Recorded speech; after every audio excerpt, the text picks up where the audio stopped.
au nom de M. Mohamed Makhtar Cissé, ministre du Pétrole et des Énergies empêché, de venir délivrer ce message en son nom. Vous avez donc dû constater que depuis l'annonce de cette rencontre, l'ensemble des acteurs du ministère du Pétrole et des Énergies s'est mobilisé sur ces instructions pour faire de cet événement un succès total. Cette cérémonie me donne l'occasion de souhaiter la bienvenue à nos chers invités venus des pays étrangers, mais également à tous les participants à cet important rendez-vous. Nous espérons que cette rencontre permettra des discussions fécondes et, comme l'a dit quelqu'un, sans passion.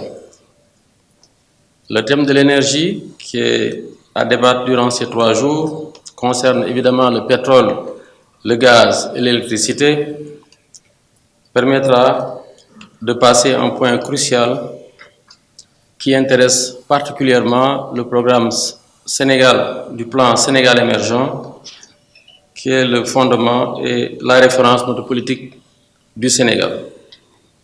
Nul ne peut ignorer le rôle clé joué par l'énergie dans la stratégie globale de développement du processus de tous les pays et l'étroite corrélation entre la consommation d'énergie électrique et le développement des pays. Pour preuve, notre pays totalise une pointe en puissance un peu moins de 700 MW, tandis que la plupart des pays européens en totalisent plus de 100 000 MW. Les États africains continuent donc d'explorer toutes les solutions possibles afin de trouver des remèdes aux faiblesses qui les caractérisent, notamment la difficulté d'accéder aux services de base de l'électricité, le niveau élevé des coûts de l'électricité et bien entendu l'insuffisance de la fourniture que nous avons dénommée délestage et enfin la vétusté des équipements de production, de transport et de distribution d'énergie électrique.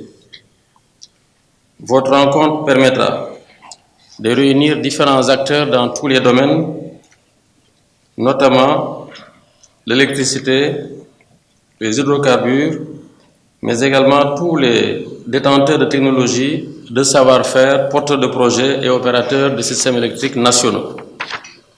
Mesdames et messieurs, aujourd'hui, beaucoup de pays africains voient leur population limiter leur usage au simple bois de chauffe, aux déchets organiques et parfois même au pétrole lampant, alors que le continent regorge de ressources énormes pétrolières, gazières et hydroélectriques, sans compter les récentes utilisations d'énergie renouvelable.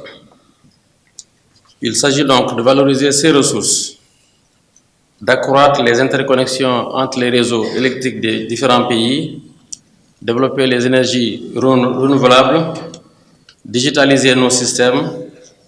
Voilà donc les défis majeurs à relever pour amorcer un décollage énergétique de notre continent.